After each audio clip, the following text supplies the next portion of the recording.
Hi, I'm Kathy Drum, and this is episode 1 of my talk about story construction and Joseph Campbell and Lajos Egri and how they can help you create stories that resonate through time. If that's something you're interested in, then stay tuned. Today I want to talk about what I'm all about, and then maybe you can decide whether or not it's something you want to listen to, because I tend to on and on and on. So I want to talk about story and how you tell them, and specifically I've been spending my entire life studying how you construct drama. And by drama I am always going to mean stories that are acted out. I am never, ever, ever going to mean something serious or something a drama queen would do or some kind of high school activity. It just means story that are acted out. So when I say drama, that's what I'm referring to. And if you want to make drama and you have not read this book, The Art of Dramatic Writing by Lajos Egri, you really should, Lajos Egri right here, you really should read this. You might not even get it the first time. Just read it.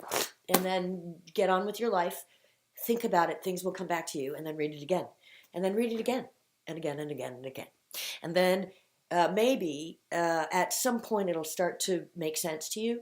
And at that point in your life, you've started to understand how drama works and why. This book right here, why drama? Why? So step 1, Egri. Step 2, construction, right? So you get Egri and you have a story that you want to tell, and you think you know why you want to tell that story, but you got to know step by step how to do it right here. It is in this book. I am not kidding. It is that simple.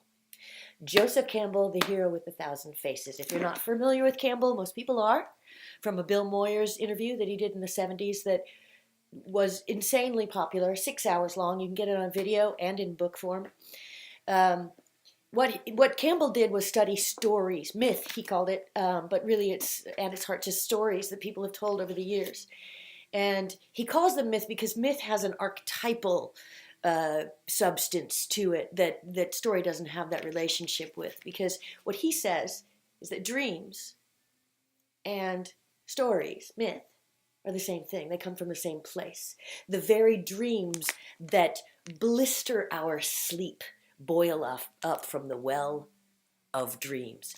No, wait, that's not right. But it's in here, and I'm going to quote it and cut this part out and put it back right because I'm better than that. So anyway, bam, 2, 3. So Campbell is the how. Campbell actually has something in here in the middle of the book. You can see I've scribbled in it a lot. But in the middle of this book right here is a diagram.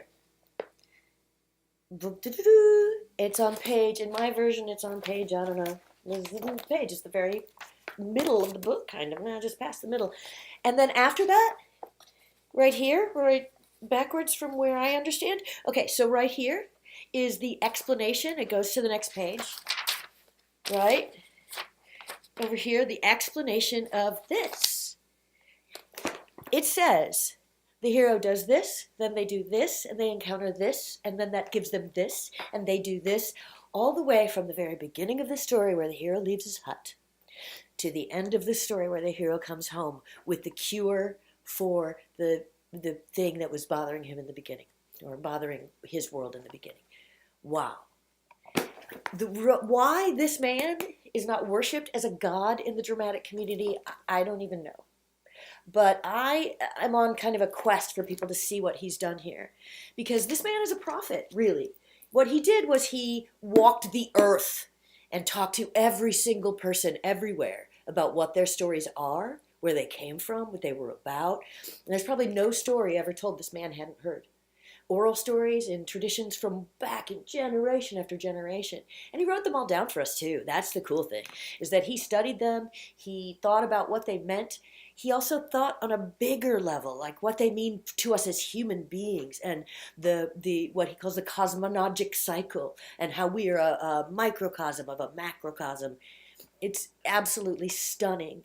Very deep and thought-provoking work, and that's part of the reason why Campbell was such a genius and such a compelling human to listen to. So if you're a writer and you want to know how to tell a story, right here, step by step, just go to if you don't want to read it, just go to the page, follow the diagram. But I guarantee you that you will be able to understand on a deeper level why all of these events happen if you read the book. I'm going to say something about the book here. This is a very complicated book. If you look in here, you could see many, many pages where the footnotes are like half the page. It's crazy. I know you can't see it very well, but like this is all footnotes right here. That's crazy. He's a scholar. He's a scholar of the highest order, and so he's always going to tell you where everything comes from, just in case you don't trust him. I trust him, right? He's written it all down. I get it. So I don't need to look up every single one of those or find every single reference or look up every story. But what I do need to do is understand the fundamental way in which Campbell says that things happen and why they happen.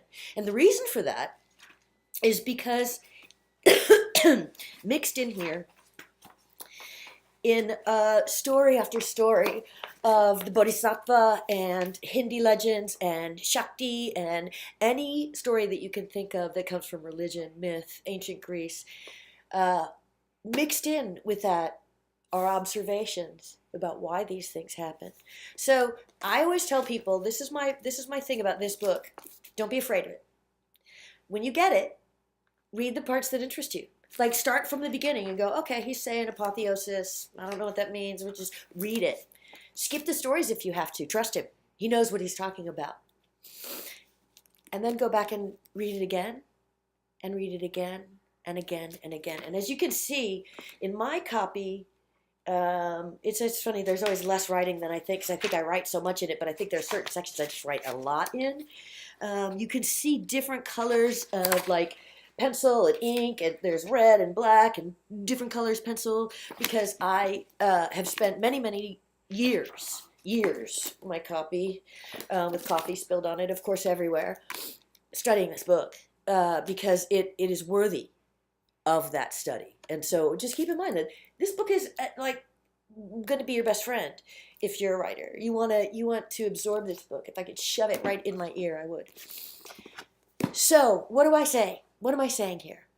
I'm saying that if you want to be a writer, there are a lot of books you can read by a lot of different people, and they're all really great, I'm sure, for some things. I haven't read them all, so I'm not sure. But I do know that if you want to know why we tell stories and how we tell them, these two books right here are all you need.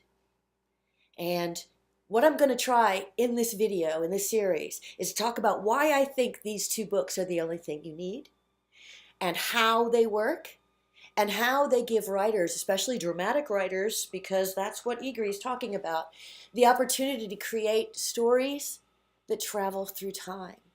How great as a writer would it be if in 100 years, 400 years, like Shakespeare, they're still telling your stories? You know why they still tell Shakespeare's stories? They know. So if you want to know, we could do this for a while. I could talk and you could listen, and I could try to edit it down to something that actually is beneficial and makes sense without too much of my rambling. Might even try to get some decorations in the back. I mean, if I had some, funds. Basically, I'm just trying to share what I know because I think it's important, and I think it's interesting. I can't shut up about it, so I might as well tell a lot of people. So I'm Kathy Drum. My expertise is how to tell stories, especially dramatic ones, and I want to share that with people who are interested in learning more about what this is all about. So thank you very much.